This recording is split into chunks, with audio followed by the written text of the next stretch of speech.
Alright, what's going on, guys? Trev back again, here to bring you another video. This one's going to be doing another Q&A leading up to the third last episode for The Walking Dead Season 6, which is called Twice as Far, Episode 14.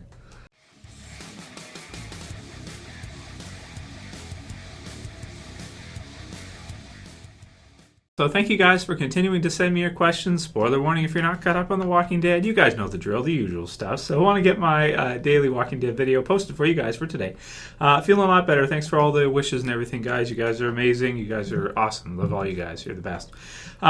So the first one for this one, I thought it was a good question. This is from Larry. It's got 3 R's. So I'm going to go Larry. Okay, that's what I'm going to call him. He says, my main man, Trev, I know this probably won't be seen, my brother, but I was wondering, have you ever done a video telling us why we should watch The Walking Dead? I know that is most likely a stupid question to you, but I see you pump out daily content for it, so I believe it must be a good show, so I wanted to see why you like it so much. So it could convince me to watch it. Well, I imagine you probably already watch it. Let's be honest here, Larry. Anyways, if you get this message, it would be greatly appreciated. Well, I did get the message, and I just happened to pick it because I like it. I think it's a great, it's a great topic for a video to start a Q&A with. So send me what you guys got. If the questions make sense, I'll pick it if it's something that I think will be a good discussion topic. So for this one, why should anybody watch The Walking Dead, and why does it appeal to people so much, and why is it my favorite series of all time? So, shocker, if you're new to the channel, The Walking Dead is my favorite series I've ever seen. I've seen lots of shows, read lots of comic books. It's my favorite for both. My favorite comic book series of all time, favorite TV series of all time. But why? Why is it? Why is it so great? And this is my answer. I think it's the original concept, what Kirkman came up with. I think that he was a big fan of zombie movies himself, the Romero films and everything.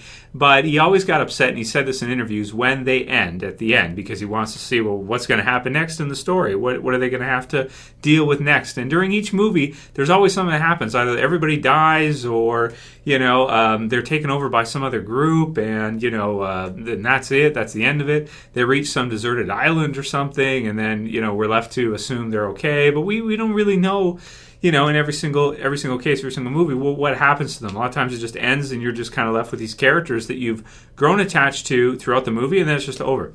So the initial concept, which is that we get to see kind of the marathon, not the sprint, which a movie would be like your sprint.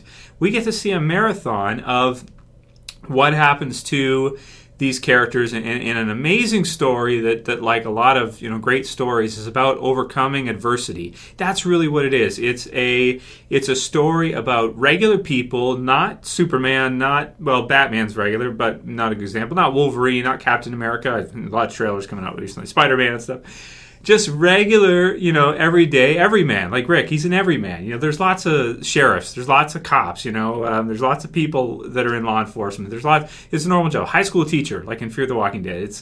There's lots of people. I almost became a teacher myself, but I decided not to because I don't really have the passion for it. But anyway, that's another topic. But these are everyday regular people, right? They're everyday regular people, and getting to see them overcoming the worst kind, like the hell on earth, right? It's like the quote from which Dead movie is it? When there's no more room left in hell, the dead shall walk the earth. I forget which one that's from. The newscaster, or on the news, there's the pastor, and that's what he says.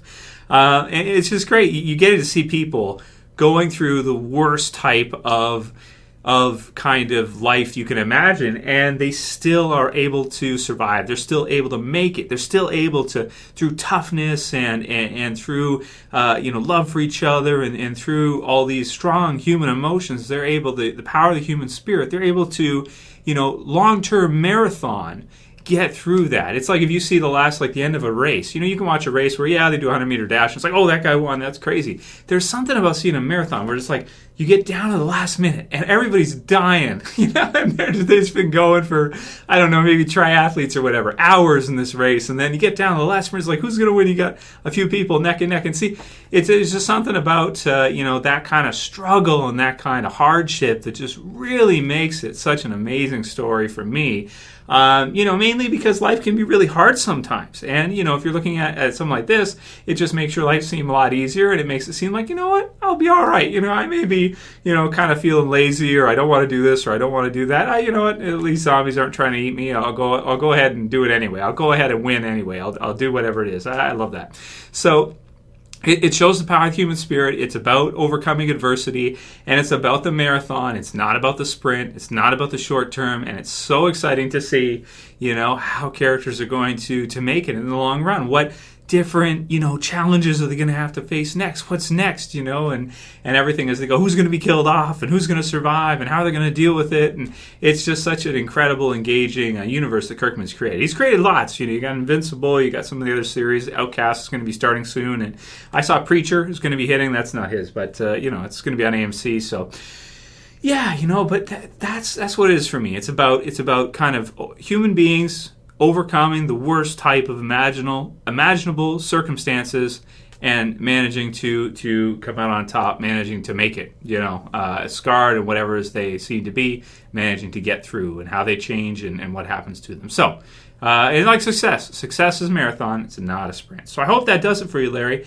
That's what it's all about, my brother. That's why I love the series so much, and that's what I take out of it. Myself, as I just think about all the hardships you can go through, and just think about striving on. That's motivating to me. People just going through all this crap and going forward. And there are people like this in real life too. There's lots of books you can read and things like that about people who maybe after World War II or in the Holocaust and shit. And some people have managed to survive. They managed to become very successful afterwards. It's just triumphing over the worst kind of situations. I find to be makes for some of the best stories there is. That's what it's all about. So that's what I think. That's why it's my favorite series of all time. There's others like it, that are really, really good. Game of Thrones is not really like it in that respect. It's not really about triumphing over, it's more like, that's a different story. But anyway, that's why The Walking Dead that's why I think you should watch The Walking Dead. That's why I think you should get it, because, it's pretty amazing, man. It shows that you really should never give up no matter what. And, whatever you want to get out of life, whatever your goal is, whatever you're working towards, go for it, man. So that's why I find it motivating to me, The Walking Dead. Even if sometimes it can be bleak, it can be dark. Yeah, it's they keep going. So it's cool, man. So I love it. So that's why it's my favorite series. Anyway, let's go through some other questions. I think I've talked enough about that one. Next one, and you guys can raise your comments below too. Why do you watch The Walking Dead, or why do you think it's a good show to watch, or would you tell people about it, and why? What would you say about it?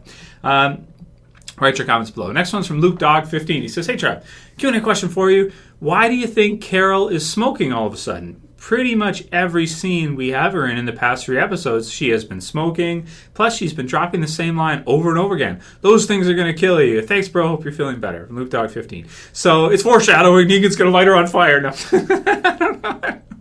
I don't know, man. I mean, it's like the smoke thing with Lizzie, right? The smoke and the color of the smoke. Is it like white? Is it still burning? Is it burning out? That type of deal, right? It's like Carol's got the smoke thing going, right? It's been with her for a while. So I think that's probably what it means, but I don't know. We're going to see.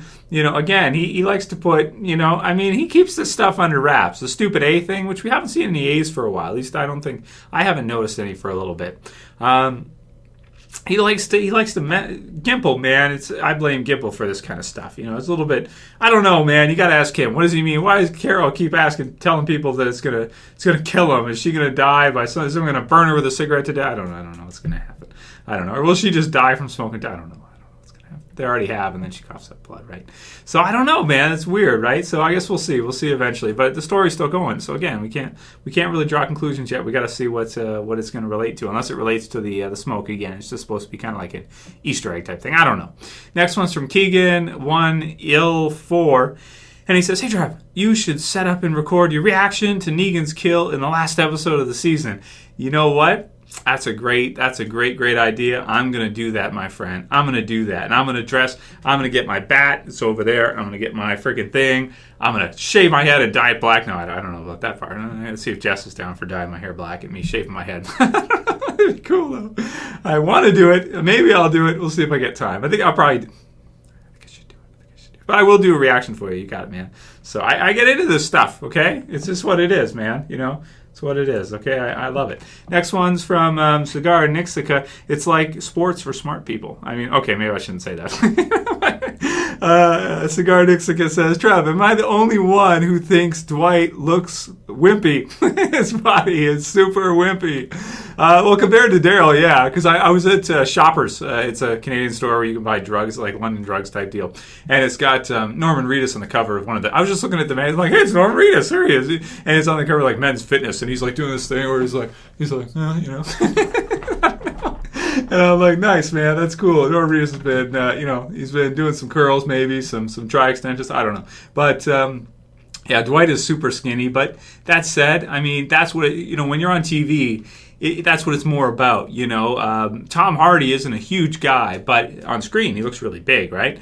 So it's more about kind of the look in that and having a really low body fat percentage. That's the biggest thing. If if you're fat like me, I'm not that fat actually, but if you're bigger, then, more like Michael Cudlett's type deal, it doesn't look as good on camera as when you're just skinny, because when you're skinny and they zoom in enough, you might look big. If you do like 50 push-ups beforehand, maybe you get a little muscle pump effect going, and then you look a little bit bigger. Arnold would work out for all his movies if you didn't know that. So, yeah, but that's true. Dwight could use a few, whatever the actor's name is, I forget it offhand. He could use a few sets, that's for sure, a day for maybe a couple of years, actually. But again, it's more important that he's skinny than it is that he's, big, right? Michael Cudlett's big enough. The other guy's big enough. Jeffrey D. Morgan's pretty big, too. He's skinny. But again, see, he's skinny, right? He's big, but he's skinny. See? So that's what you got to be, right, for camera. That's what it is. The camera adds weight, as they say. And it actually does, too. It does. Next one's from Zazman Reviews. And he says, Trev, can you please do a video comparing the intensity of the Saviors in the comics and on the TV show? And I'll make this the last question for today. I think they're a way bigger threat on the show. Oh, man. I mean, so far we haven't seen the core of the Saviors. We haven't seen, Negan come out with his kind of top dog guys with chainsaws and frickin', baseball bats and whatever the hell else they're going to have, sledgehammers, whatever else, crack some skulls. We haven't seen kind of the main deal yet. We're still waiting to see the main deal. So it looks like in the show as a whole, there are probably a lot more of them than they were in the comic book series. They're probably more in number from the looks of things to me. And yeah, because they have more numbers, they're probably a bigger threat. But, like I said, we haven't seen the main course. So far, I felt more fear from the comic book series version of the Saviors, that's for sure, because the survivors have been wiping the floor with them in the TV series. But we'll see once Negan shows up, Jeffrey D. Morgan shows up in the finale, and how, he's ready to mess some shit up. So I can't wait. I'm really excited. So I can't wait. And I'll call it there for today. You guys can respond to all of the the questions below. I hope you do. I want to see your responses, especially to our lead one. Why do you think people should watch The Walking Dead?